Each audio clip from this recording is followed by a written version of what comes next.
আজকে আমি তোমাদের জন্য একটা নতুন ভিডিও নিয়ে এসেছি। এটা আমার ছেলের জন্য এবিসি অ্যালফাবেট তৈরি করছি। তোমাদের কেমন লাগলো অবশ্যই কমেন্ট করে বলো। ভালো লাগলে সাবস্ক্রাইব করে লাইক ও শেয়ার করে দিও।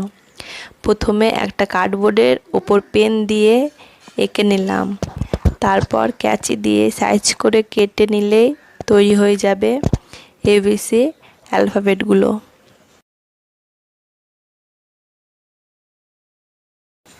আমার ছেলেকে দেখো কি করছে, এই কাঠগুলোর টুকরোগুলো নিয়ে গিয়ে সব খাটের নিচে ফেলে দিচ্ছে। আমাকে যেটা নিয়ে কাজ করা দেখবে সেটা নিয়ে ওর টানাটানি শুরু হয়ে যাবে। তোমাদের সাথেও কি এমনটা হয়? অবশ্যই কমেন্ট করে বলো।